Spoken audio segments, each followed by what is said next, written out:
April 1920. Lenin is at his desk in Moscow. The Civil War is still raging. Right. Wrangel is entrenched in the Crimea. And the Polish army is advancing in the West. But Lenin is writing. He is drafting a pamphlet addressed to the young, courageous communist parties of Europe. The ones who have just broken with the old reformist leaders. Exactly. And Lenin is telling them that they're making a terrible mistake. A massive mistake, yeah. The pamphlet is called Left-Wing Communism, an infantile disorder. Its core argument is that political purity, refusing to work in reactionary trade unions, refusing to participate in bourgeois parliaments, and refusing to make any compromises is not revolutionary. It is an infantile disorder of inexperience. Yeah, it is a gift to the ruling class. Right. This is In Defense of October, Episode 4, The World Revolution, Germany, the Comintern, and the Fate of the Soviet State. Part 3, The Lesson. The question this part takes up is, what are the tactical and strategic lessons of the defeats of the European Revolution between 1918 and 1920? And what were the material consequences of those defeats for the isolated Soviet Republic? We are not taking sides here. We are not endorsing the viewpoints of any political faction. We are examining the historical events and ideas as they are presented in the source material. Okay, so previously in this deep dive, the German Revolution of November 1918 was betrayed. Right. The SPD leadership made a secret alliance with the Imperial High Command to crush the workers' councils. Yeah, just brutal. And in January 1919, the Counter-Revolutionary Freikorps, authorized by the SPD government, murdered Rosa Luxemburg and Karl Liebknecht. The revolutionary wave across Hungary, Bavaria, and Italy was drowned in blood. Exactly. The working class held immense power, but lacked a revolutionary party. So we really need to place you, the listener, right in the center of the strategic crisis of 1920. Right, because the Comintern has been founded, sure, but it's completely surrounded by the ruins of defeated insurrections. It's just physical and political wreckage everywhere. And in Germany, a major ultra-left faction of the KPD demands no compromise. Yeah, they argue that communists must refuse to participate in parliament. Or work in traditional trade unions. They're essentially demanding a pure class struggle. Which, makes a lot of logical sense on the surface. It totally does. I mean, why would workers stay in institutions run by the very people who just betrayed them and authorized the murder of their leaders? Right, the trauma is so raw. So this ultra-left opposition in Germany starts pushing a specific slogan. They contrast what they call the dictatorship of the leaders with the dictatorship of the masses. They want to bypass leadership entirely. Exactly, and you can see why this rhetoric appealed to traumatized militant workers. They felt sold out. Absolutely. But Lenin's response to this is just incredibly sharp. He writes, "The mere presentation of the question testifies to most incredibly and hopelessly muddled thinking. These people want to invent something quite out of the ordinary, and in their effort to be clever, make themselves ridiculous. This reveals a profound lack of understanding about how mass movements actually function." Yeah, he is not holding back. Not at all. He continues analyzing this role of leaders, saying, "To go so far as to contrast, in general, the dictatorship of the masses with the dictatorship of the leaders is ridiculously absurd and stupid. What is particularly amusing is that, in fact, instead of the old leaders who hold generally accepted views on simple matters, new leaders are brought forth under cover of the slogan, 'Down with the leaders,' who talk rank stuff and nonsense. Revolutionary politics demands accountable and experienced leadership." Right, because rejecting leadership just means you get new, inexperienced leaders. Exactly. So on the ground, this ultra-left demand meant withdrawing completely from mass trade unions. Right, which were huge at the time. Massive. But they were led by reformist bureaucrats, guys like Carla Jane, who had heavily collaborated with the bourgeoisie. Yeah, the labor aristocrats. Oh, the tactical problem here is if the most militant communists leave those organizations, how do you actually reach the regular workers? You don't. And Lenin rejects this tactic completely. He says, "To refuse to work in the reactionary trade unions means leaving the insufficiently developed or backward masses of workers under the influence of the reactionary leaders, the agents of the bourgeoisie, the labor aristocrats. The whole task of the communists is to be able to convince the backward elements to work among them and not to fence themselves off from them by artificial and childishly left slogans.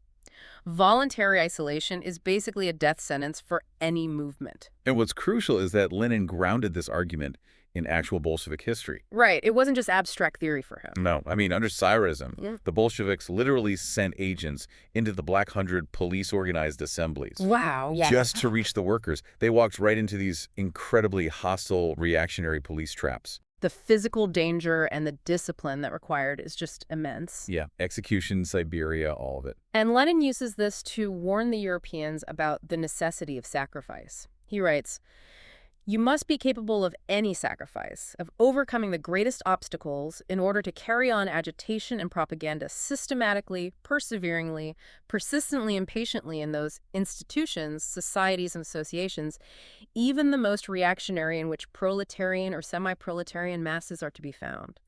Revolutionaries have to endure whatever conditions are necessary to maintain contact with the working class." Right. And you see the exact same logic apply to bourgeois parliaments. Yep. The ultra-lefts just declared parliament politically obsolete, but you cannot simply declare it obsolete from the outside. Because the masses still believe in it. Exactly. Yeah. You have to participate from within to prove its limits to the workers through their own experience. And that leads right into the United Front tactic. Yeah, so the United Front proposed common defensive actions with reformists, like striking together for wages or fighting fascism in the streets. But keeping complete political independence. Right. March separately, but strike together. And Lenin provides this brilliant strategic summary of this kind of communist politics. He writes, "The art of politics and the communists' correct understanding of his tasks consists in correctly gauging the conditions and the moment when the vanguard of the proletariat can successfully assume power, when it is able during and after the seizure of power to win adequate support from sufficiently broad strata of the working class and of the non-proletarian working masses, and when it is able thereafter to maintain, consolidate, and extend its rule by educating, training, and attracting ever broader masses of the working people. True political strategy requires mastering the complex, evolving relationship between the vanguard and the broader masses." So because that strategy wasn't mastered in Germany, we have to look at the catastrophic balance sheet of this isolation. Yeah, the cost was just immense. The defeat of the German Revolution essentially sealed the fate of the Soviet Republic. It did. I mean, the physical state of Russia, Yeah. 20 million dead, Mm. industry completely collapsed. And this isolation directly produced the material basis for the Soviet bureaucracy. Because the working class was just decimated, right? Exactly. The industrial working class had been cut by more than half, and its most dedicated vanguard was dead at the Civil War fronts. Wow. So the state swelled to manage the extreme scarcity, and a conservative bureaucratic caste crystallized around Stalin, While over in Germany, you have the Weimar Republic. which Trotsky characterized perfectly in 1930. He wrote, "A proletarian revolution beheaded by social democracy." More correctly, it is bourgeois counter-revolution forced to preserve pseudo-democratic forms after the victory over the proletariat. The illusion of the Weimar Republic masked the survival of the old capitalist order. Right, because Weimar was not a democratic victory. Not at all. It was a counter-revolution that preserved the power of the industrialists, the Junker generals, and the conservative judges. The exact same machinery that would later hand power to Adolf Hitler. It's just a devastating cost. It really is. And that is the central lesson of this whole deep dive. The tragic cost of the missing Revolutionary Party. Right. Because the objective conditions for socialism completely existed across Europe in 1918 to 1920. The working class was ready. But without a mature party forged in advance, like the Bolsheviks, the immense power of the working class was squandered. It was handed back to the bourgeoisie by their own traditional leaders. But the vision they had at the start, in 1919, was so clear. Trotsky's call from the 1919 Comintern Manifesto really captures it. Under the banner of workers' Soviets, under the banner of revolutionary struggle for power and the dictatorship of the proletariat, under the banner of the Third International Workers of the World Unite.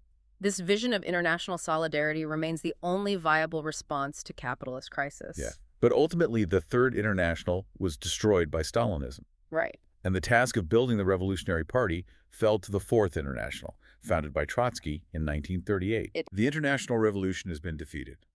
The Soviet Republic is left entirely alone. In the next episode, we turn to the internal consequences of this isolation. Summer 1921. The emergency system of war communism has exhausted the country. The peasantry is in open revolt, and the Kronstadt sailors, once the pride and glory of the revolution, rise in armed rebellion against the Soviet government. To save the state, the Bolsheviks must make a dramatic economic retreat, ban internal factions, and appoint a new general secretary named Joseph Stalin. The seeds of degeneration are being planted in the soil of exhaustion. That's episode 5, The Crisis of the Revolution. Next time on In Defense of October.